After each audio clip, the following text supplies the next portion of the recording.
Good morning.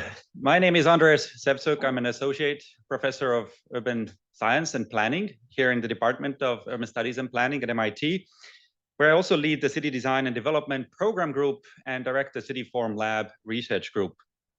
A warm welcome to our students, colleagues, faculty, colleagues from other universities in the US, city governments, as well as those of you who have joined us from universities overseas.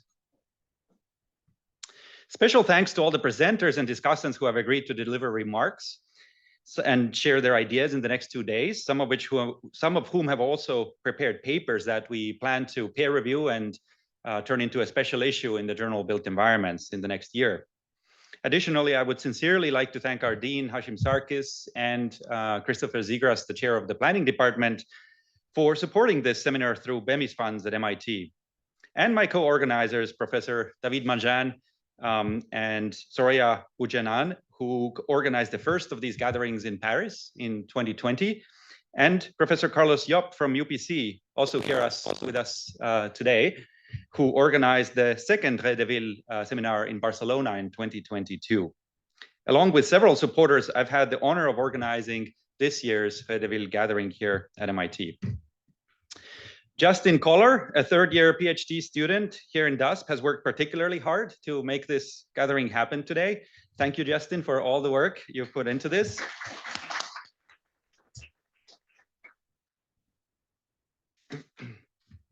And I would also like to highlight Aziz, Kimberly, and she's in the back, and Veer. Please raise your hands. So if you have any questions in logistics and organization, please turn to Aziz, Veer, and Kim, who are around to answer questions and who have put in a lot of work to bring this together. Thank you, guys. We are here today as a rather interdisciplinary group of urban planners, designers, public officials, and analysts. And I think one of the unifying features that bonds us all together is that we are not merely interested in built environments as they are, but we also seek to understand how to intervene in them, how to unlock their potential for social, environmental, or economic change. Towards this end, I have been recently pondering about a term that some urban scholars have referred to as spatial capital, namely scholars in the US as well as Europe. For instance, we have somebody here from KTH who's worked with Lars Markus, who's actually writing a book on this topic today. This term, spatial capital, is derived from the more familiar concepts of human capital and social capital that political scientists and economists have used. What I find intriguing about the idea of spatial capital is that it not only describes the present state of built environments, but also their innate capacity to direct and influence future growth, adaptation, and change. Spatial capital describes the potential of built environments and adds a critical dimension to explaining why certain social relationships, forms of cooperation, and exchange exist in a city, or why processes of social, economic, or environmental change are achieved with less friction in some urban environments rather than others. Take, for instance, the process of choosing a desirable location to live in a city. We can think of the spatial capital around a residential street as assets that are available within a 15-minute walk shed. A number of spatial qualities may be important for choosing the location to live. How readily we can get to work and back from the location on public transit, walking, driving, or biking. Whether there is green space around for leisure. How easily we can access amenities such as eateries, theaters, supermarkets, ideally on foot. Whether there are good local schools our kids may be able to go to. How pleasing the routes and public spaces that connect these places are, and who the neighboring residents are that we will encounter in the neighborhood, perhaps even have for dinner, and how we fit in with them. Different people have different preferences for these qualities, and consequently, different demographic groups may collectively prefer different neighborhoods to live in. In this sense, spatial capital can influence social capital, and it can support diverse relationship and encounters, but it can also reinforce segregation and separation. Leslie Martin has written about the generative capacity of spatial capital in his essay, The Grid as Generator, where he responded to Jane Jacobs's famous critique about urban design's failures to account for social dimensions of city planning. by arguing that the complex social life in Manhattan that Jane Jacobs so much admired was in fact itself an outcome of the spatial capital of the 1811 Commissioner's Grid. It is useful to think of spatial capital at different scales at which we commonly experience the city. We may evaluate residential location choices based on neighborhoods' walkability, but residential location choices are only a very specific process. There are myriad different kinds of processes that take place in a city, and many of them operate at entirely different scales. Consider, for instance, the political process of a city government trying to bring greenhouse gas emissions down in the entire city by encouraging a modal shift towards more walking, biking, or public transit use. Planning strategies to support this sort of an outcome could entail densifying the built environment strategically around transit corridors, planning neighborhood centers at key junctions of the metropolitan area to enable more people to run errands and access services without having to rely on lengthy or polluting vehicular trips. Spatial capital can support this process through pre-existing concentrations of density, endowing some locations with greater potential for non-motorized travel than others. Christopher Hawthorne, a recent inaugural design officer for the city of Los Angeles, has argued that LA has in fact in its historic DNA, which he calls the first LA, patterns of high density, mixed use, and transit-oriented urban form from the early 20th century, which starkly contrast what has become a popular image of post-war and highway-oriented LA, which he calls the second LA. In the city's current quest to invent a third LA, where public transportation and forms of collective public space are embraced once again, he has argued that the residues of spatial capital from the first LA can guide the way. The relationship of spatial capital to different social, economic, and environmental processes thus operates at a different scale. Built environments embody information and potentiality that guides where and how change is more likely to occur. This is a key power of spatial capital. Just like social capital contains know-how, skills, desires, and social norms of interaction that can influence how urban labor markets work, political processes pan out, or how communities respond to unexpected shocks, spatial capital can guide the spatial development trajectories of a city. Stan Anderson, a longtime head of the architecture department here at MIT, has referred to this quality of built forms to guide decisions about the future at a far smaller scale, using Savannah's rather intricate and complex grid and ward system as example. Referring to the unusually diverse array of streets and parcels that establish systematic conditions of adjacency, reciprocity, access, and exposure, depending on which lot you are in within each ward, he argued that Savannah's grid contains a spatial DNA that has historically influenced where more public-facing, more private-facing, more expensive, or more affordable functions of the city locate. It is not, as in most American grid cities, composed of identical blocks or an arbitrary matter that one located a certain type of business or dwelling in a place or another, he wrote. In Savannah, in gross decay and in rebirth, energies knew where to flow first and from which to blast. So spatial capital is not just created by market forces and individuals who intervene in built environments. Spatial capital also grows and changes in important ways through public sector intervention.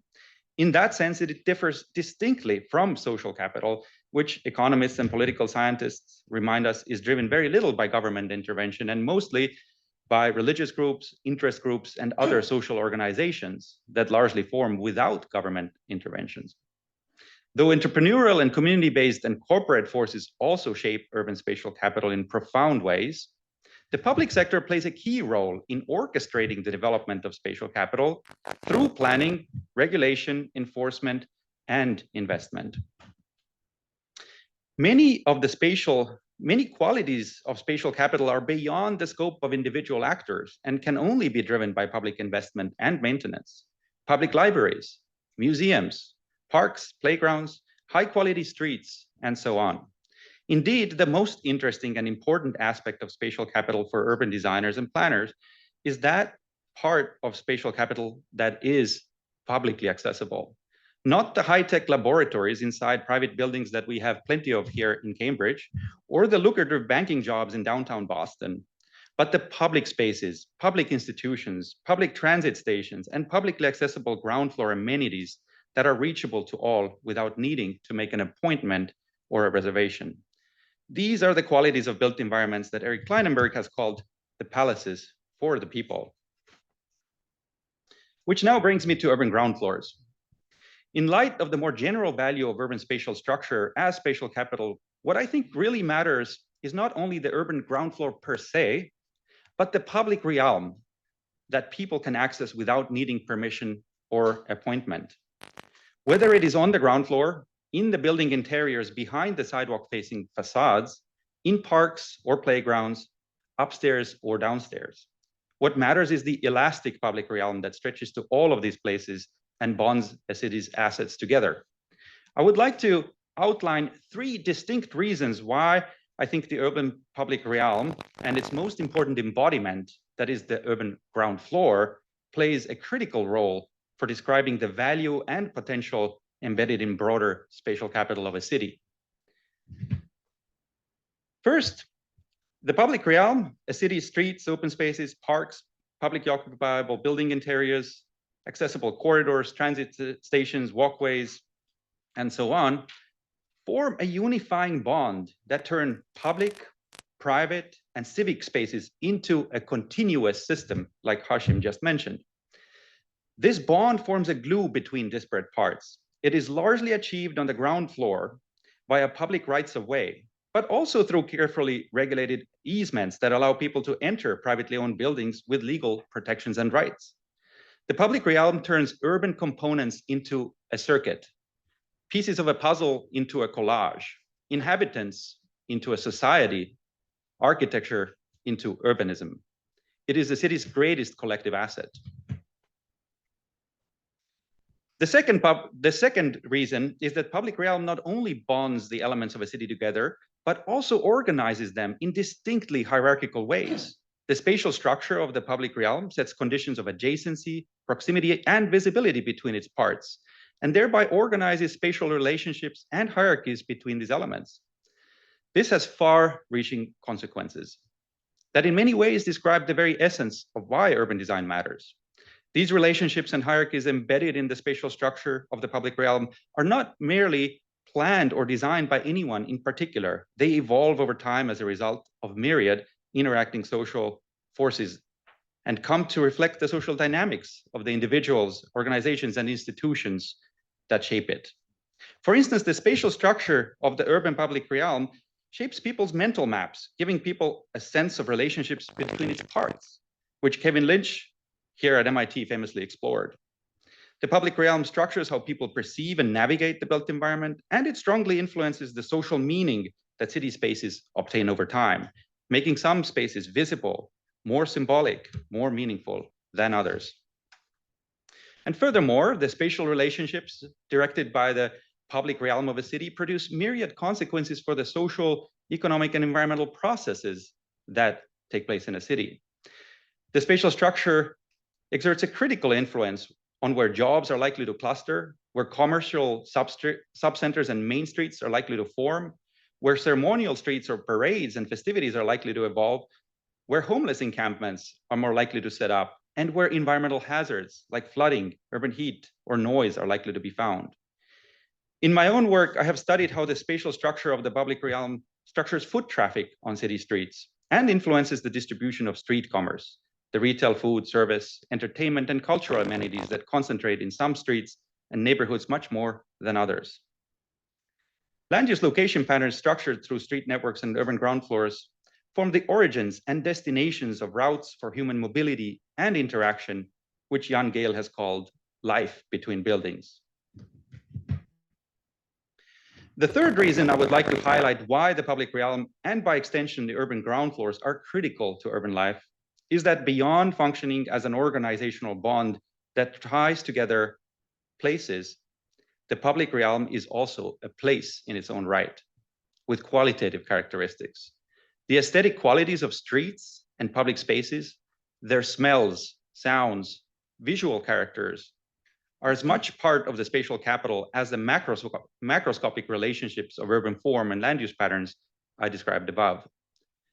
Visual, semiotic, acoustic, and aromatic information embedded in the public realm tells stories through architectural styles and built details, through visual connections to people that occupy or use the buildings or public spaces, through signage of restaurants, smells of shops, and other establishments that line city streets. All of these features ensure that urban ground floors are not merely spaces to move through, but also places rich in identity and meaning in their own right.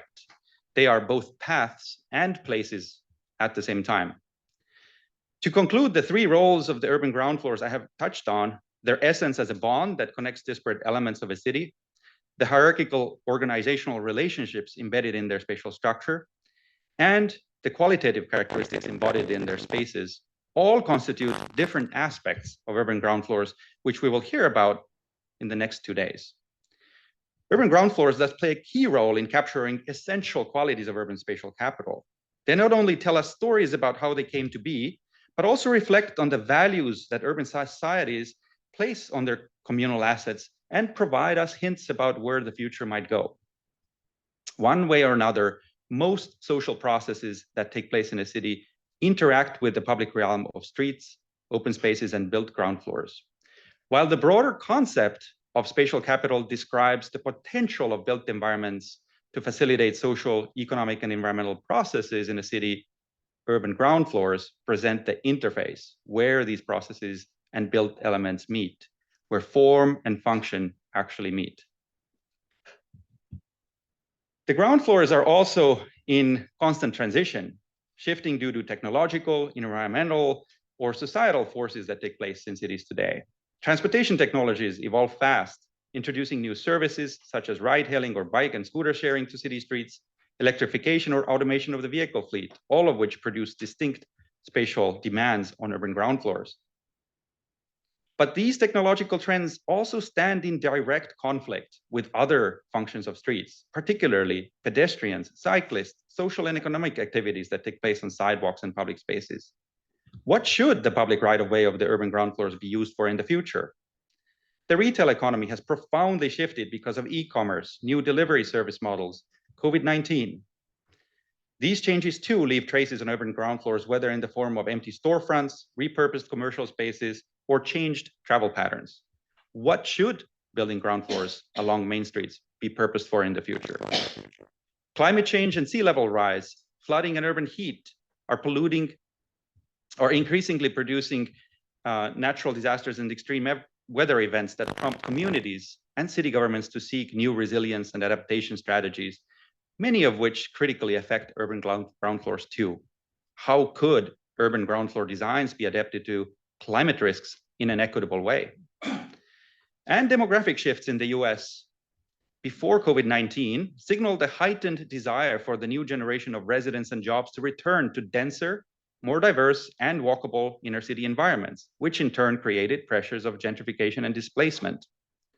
Will the move towards denser and less auto-dependent urban life return after COVID-19?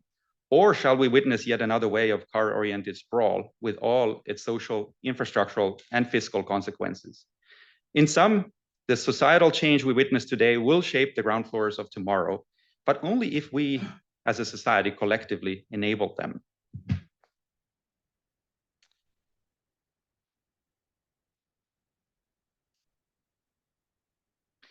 We will start today with part one, which focuses on urban structure, networks, and routes, the mobility and interaction of people, goods, and machines on urban ground floors.